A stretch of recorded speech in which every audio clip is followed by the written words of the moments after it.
बिस्मिल्लाहिर्रहमानिर्रहीम। Welcome students. आज हमने चैप्टर 4 के प्रैक्टिकल स्टार्ट करने हैं। Determine the resultant of two forces graphically by using horizontal force table. इसमें हमने रिजल्टेंट फाइंड करना है दो फोर्सेस का by using a horizontal force table. अब इस एक्सपेरिमेंट में देखें किस तरह से हम करेंगे। एक तो हमने इसको हेड टू टेल रूल की मदद से हम रिजल्टेंट फाइंड करेंगे टू फोर्सेस का, और हॉरिजॉन्टल फोर्स टेबल को आपने किस तरह से यूटिलाइज़ करना है। एक टेबल लेना है और उसको आपने बैलेंस पहले कर लेना है फ्लोर पे कि वो कम्प्लीटली हॉरिजॉन्टल हो, ठीक है। उसको हॉरिजॉन्टल बैलेंस करने के बाद क्या करना है, आपने कि एक शीट लेनी है और शीट को हम उस पर प्लेस कर देंगे टेबल के ऊपर, ठीक है। वाइट शीट को आपने प्लेस कर देना है टेबल के ऊपर। उसके बाद क्या काम करना है कि 3 पुली जो हैं उसमें हैंग कर देनी, तीनों अतराफ में उसके तीनों साइड्स पे पुली लगा देनी है। उसके बाद स्ट्रिंग्स लेके स्ट्रिंग का एक एंड आपने हैंगर के साथ और दूसरे एंड से उनको नोट कर देना है, टाई कर देना है। जिस पॉइंट पर एक पॉइंट पर आप तीनों स्ट्रिंग्स को यहाँ पे क्या करेंगे, नोट लगा देंगे। नोट लगाने के बाद अब क्या करना है कि हैंगर्स अब आपने तीनों तरफ लगाए होंगे तो हैंगर्स पे वेट प्लेस करने हैं और वेट्स की एडजस्टमेंट इस तरह से करनी है कि ये जो नोट आएगी तीनों स्ट्रिंग्स की जो कॉमन नोट हो वो टेबल के एग्जैक्टली मिड पॉइंट पर आए। उसके बाद फिर आपने एक चीज़ यहाँ पे लाजमी चेक कर लें कि जो पुलीज़ हैं वो फ्रिक्शन लेस हो, उसमें कोई फ्रिक्शन ना आ रही हो। अगर फ्रिक्शन आ रही हो तो उनको लुब्रिकेट कर लें by using some lubricant. Then अब आपने जब ये नोट जो है वो एग्जैक्टली मिड पॉइंट पर आ जाएगी तो आप क्या करेंगे, टेबल को थोड़ा टैप कर लें, ठीक है, जिससे अब आप ये पुलिस का आपको आइडिया हो जाएगा उससे कि पुलिस जो है वो फ्रिक्शन लेस हैं और स्ट्रिंग्स जो है वो इजीली उन पर मूव कर रही है। तो ये करने के बाद अब आपने जहाँ पर एग्जैक्टली मिड पॉइंट आएगा तो शीट के ऊपर जो वाइट शीट होगी अब आपने उस पर निशान लगा देने। इस तरीके से फिर अब आप उन लाइंस को जब ज्वाइन करेंगे तो ये इस तरह हमारे पास एक ABC इस तरह से 3 लाइंस हमें नज़र आएंगी। फिर हेड टू टेल रूल की मदद से इनको हम ऐड अप कर लेंगे तो रिजल्टेंट हमारे पास OD जो है वो रिजल्टेंट वेक्टर आ जाएगा। अब स्केल जो हमने चूज़ किया है उस स्केल के अकॉर्डिंग हम अपना जो रिजल्टेंट है उसका मैग्नीट्यूड डिफ़ाइन कर लेंगे। तो इस तरीके से हम रिजल्टेंट निकालेंगे दो फोर्सेस का। अब जो ऑपरेटर्स हमें उसके लिए रिक्वायर्ड है हॉरिजॉन्टल फोर्स टेबल, स्ट्रिंग्स चाहिए हमें, plane mirror strip. Plane mirror strip हम यूज़ करेंगे इन लाइंस को ड्रा करने के लिए। फिर स्लॉटेड वेट्स चाहिए with hangers, metre rule, geometry box, white paper sheet, thumb pins, spirit level and lead pencil. ये ऑपरेटर्स हमें रिक्वायर्ड है। अब किस तरीके से इस प्रैक्टिकल को परफॉर्म करना है आइए हम देखते हैं।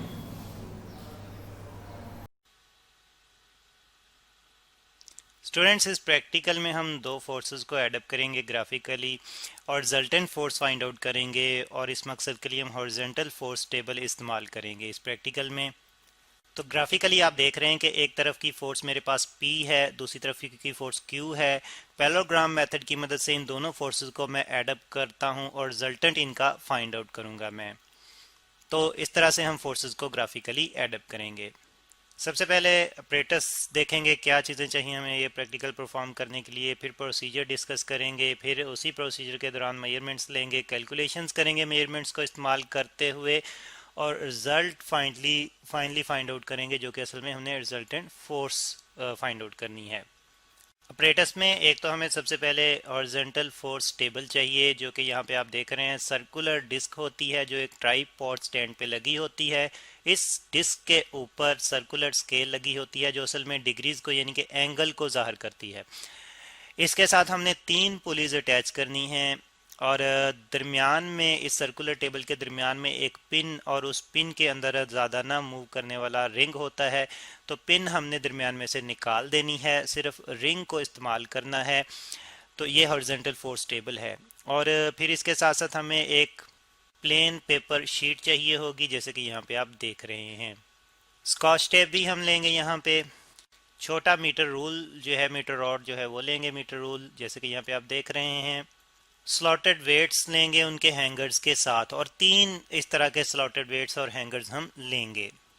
थ्रेड भी हम लेंगे जैसे कि यहाँ पे आप देख रहे हैं, और इसमें से हम 3 सूटेबल पीसेस जो हैं वो ले लेंगे।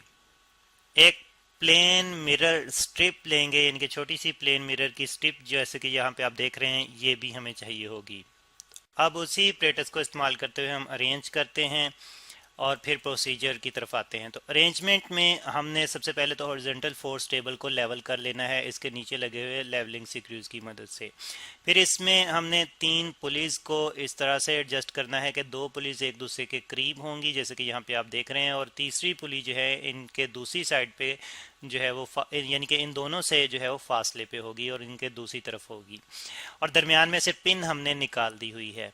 और जो रिंग होगा उसको हमने जो 3 धागों के 3 पीसेस लिए हैं, थ्रेड्स के 3 पीसेस लिए हैं, उनके एक एंड्स को हमने रिंग के साथ बांध देना है इस तरह से कि रिंग में वो धागे हम एडजस्ट कर सके मूव करवाते हुए।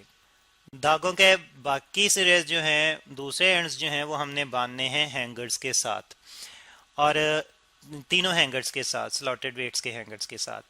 फिर हमने पेपर की स्ट्रिप को लगा देना, सॉरी पेपर जो हमारे पास शीट है, पेपर की शीट, उसको इस हॉरिजॉन्टल फोर्स टेबल पर स्कॉच टेप की मदद से लगा देना है। फिर उसके बाद हमने हैंगर्स को इस तरह से पुलिस में से गुजारते हुए लटकाना है, यानी कि धागों को हमने पुलिस में से गुजारना है तो धागे हॉरिजॉन्टल फोर्स टेबल के ऊपर लगे हुए पेपर के ऊपर आ जाएंगे और जो हैंगर्स हैं ये नीचे की तरफ लटक रहे होंगे। तो थ्रेड्स की लंबाई इतनी लेनी है, जैसे कि मैंने कहा था कि सूटेबल लेंथ तो इतनी लेनी है कि जो हैंगर्स हैं ये नीचे वाले टेबल की सरफेस को भी टच ना करें और ऊपर पुली के साथ भी आके ना लगें, बल्कि दरमियान में आज़ादाना तौर पर लटकते रहें। अब उसके बाद हमने सूटेबल मैसेज डालने हैं तीनों हैंगर्स में इस तरह से कि जो रिंग होगा वो बिल्कुल दरमियान में आ जाए। तो आप देख रहे हैं कि ये सारा सेटअप मैंने यहाँ पे लगा दिया है, पे शीट को लगा दिया, उसके ऊपर मैंने थ्रेड्स को ऊपर रखते हुए हैंगर्स को नीचे लटका दिया, वेट डाले इस तरह से कि रिंग बिल्कुल दरमियान में आ रहा है। तो अब रिंग जब बिल्कुल दरमियान में होगा इसका मतलब है कि इस तरफ की फोर्सेस इस तरफ की फोर्स को बैलेंस कर रही हैं। जो मैसेज मैंने डाले हैं वो वेट्स अप्लाई करेंगे डाउनवर्ड डायरेक्शन में, तो इस तरह से फोर्सेस अप्लाई होंगी। और रिंग बिल्कुल दरमियान में आने को हम किस तरह से डिटेक्ट कर सकते हैं कि रिंग बिल्कुल दरमियान में है, तो उसके लिए हमें ये देखना होगा कि जो रिंग है क्या इसके दरमियान में से पेपर के नीचे हमें पिन का होल नज़र आ रहा है या नहीं। अगर पिन का होल नज़र आ रहा है तो इसका मतलब है कि रिंग बिल्कुल दरमियान में है और बैलेंसिंग हो चुकी है। और इसके लिए हमने ये करना है कि इस तरफ के जो वेट्स हम डालेंगे, इस तरफ के यानी कि स्लॉटेड वेट डालेंगे, उनका मैस जो है वो हमने इतना रखना है कि अगर हम उसको एडअप करें तो वो इस तरफ डाले गए वेट के या तो बराबर आए या उससे वैल्यू में कम आए। तो इस तरह से मैंने यहाँ पे बैलेंस किया। अब जो मैंने मैसेज यहाँ पे डाले हैं उनकी मदद से मैं अप्लाइड फोर्सेस कैलकुलेट कर लूँगा। तो फोर्सेस कैलकुलेट करके मैं टेबल में नोट डाउन करूंगा। और स्टूडेंट्स इससे पहले मैंने कुछ जो है वो यहाँ पे पहले से नोट की हुई हैं चीज़ें। एक तो स्केल है, मैंने क्योंकि फोर्सेस को ग्राफ पे पेपर पे ड्रॉ करना है तो लेंथ मुझे एडजस्ट करनी पड़ेगी, स्केल एडजस्ट करनी पड़ेगी। तो 1 न्यूटन की फोर्स को मैं 1 सेंटीमीटर की लेंथ की लाइन से जाहिर करूंगा। तो इसका मतलब है कि 5 न्यूटन की फोर्स को 5 सेंटीमीटर की लेंथ की लाइन से जाहिर करूंगा। जी की जो वैल्यू यानी कि ग्रेविटेशनल एक्सलेशन की वैल्यू 9.8 मीटर पर सेकंड स्क्वायर में यूज़ करूंगा। वेट यानी कि फोर्सेस जो हैं वो कैलकुलेट करने के लिए फार्मूला है मेरे पास मैस इनटू वैल्यू ऑफ जी, तो न्यूटन में मेरे पास फोर्स आ जाएगी। अब जो वेट मैंने यूज़ किए यानी कि मैसेज यूज़ किए थे उनकी मदद से मैं फोर्सेस कैलकुलेट कर लेता हूँ। तो सबसे पहले एक तरफ डाले गया वेट जो कि मैंने छोटी वैल्यूज़ के डाला था, उसमें मैंने उसको देखा जो कि 300 का मैच था मेरे पास। 300 को 1000 से डिवाइड करते हुए 0.3 किलोग्राम में यानी कि मैंने कन्वर्ट कर लिया। 0.3 को 9.8 यानी कि जी की वैल्यू से मल्टीप्लाई किया। इस तरफ की अप्लाइड फोर्स मेरे पास 2.9 न्यूटन आ गई, यहाँ पे मैंने नोट डाउन कर ली। अब इसी के साथ वाले वेट की वैल्यू को यानी कि मैस की वैल्यू को देखते हुए भी मैं क्यू फोर्स कैलकुलेट करूँगा। तो साथ वाला वेट जो मैस जो मैंने लिया था वो 400 ग्राम लिया था, उसको मैंने 1000 से डिवाइड करते हुए किलोग्राम में कन्वर्ट किया, मल्टीप्लाई किया 9.8 से, तो 3.9 न्यूटन की फोर्स मेरे पास आ गई। क्यू फोर्स यहाँ पे मैंने नोट डाउन कर ली। अब तीसरी तरफ जो सामने वाली फोर्स अप्लाई की हुई है, बड़ा वेट मैस जो मैंने डाला है, वो उसके लिए फोर्स कैलकुलेट करके यहाँ पे लिखूंगा। तो 700 ग्राम का मैस मैंने डाला था, 700 को 1000 पे डिवाइड किया, 0.7 किलोग्राम आया, 0.7 को 9.8 से मल्टीप्लाई किया, 6.9 न्यूटन की ये फोर्स आई है, यहाँ पे मैंने नोट डाउन कर ली। अप्लाइड फोर्सेस यानी कि वेट्स कैलकुलेट करने के बाद मैं अब ये करूँगा कि यहाँ पे पहले एक थ्रेड के नीचे प्लेन पेपर मिरर स्ट्रिप जो है वो रखूँगा और फिर ऊपर से धागे को और उसकी इमेज जो प्लेन मिरर स्ट्रिप में बन रही होगी देखते हुए इस तरह से कि वो एक ही मुझे लाइन में नज़र आए, यानी कि सिर्फ ऊपर से धागा नज़र आए, थ्रेड नज़र आए, उसकी इमेज नज़र ना आए, तो मैं मिरर के एंड पे मार्क करूँगा और इसी तरह से दूसरे एंड पे भी ऐसे ही देखते हुए मार्क करूँगा।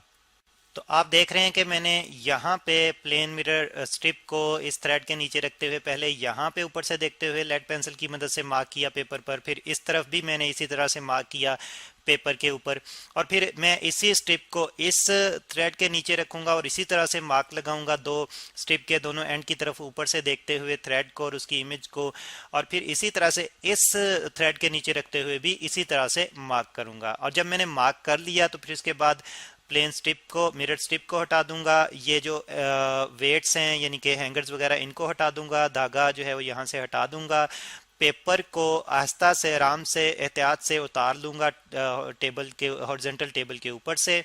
तो स्टूडेंट्स जब मैंने पेपर को टेबल से उतार लिया तो ये मेरे पास मार्क्स जो हैं वो लगे हुए आ रहे हैं। अब मैं ये वाले मार्क्स को एक सीधी लाइन से ज्वाइन करूंगा, इस तरफ वाले मार्क्स को एक सीधी लाइन से ज्वाइन करूंगा और इस तरफ वाले मार्क्स को एक सीधी लाइन से ज्वाइन करूंगा। तो ये तीनों लाइनें जो बनेंगी ये एक पॉइंट पे यहाँ पे कहीं पे आके दरमियान में मिलेंगी। तो आप देख रहे हैं कि मैंने लाइनें ड्रॉ कर ली हैं, एक पॉइंट पे मिल रही हैं, उस पॉइंट को मैंने ओ से जाहिर कर दिया है और एक तरफ की अप्लाइड फोर्स को मैंने P से और दूसरी तरफ की अप्लाइड फोर्स को Q से और तीसरी तरफ की अप्लाइड फोर्स को मैंने R से जाहिर कर दिया है। अब R को चेक किए बगैर मैंने P की लेंथ और Q की लेंथ जो है वो देखनी है स्केल की मदद से, फिर उन्हीं लेंथ को लेते हुए मैंने पैरेललोग्राम मेथड की मदद से इनको एडअप करना है और रिजल्टेंट फोर्स फाइंड आउट करनी है जो कि मेरे पास इतनी आनी चाहिए जितनी R की वैल्यू है।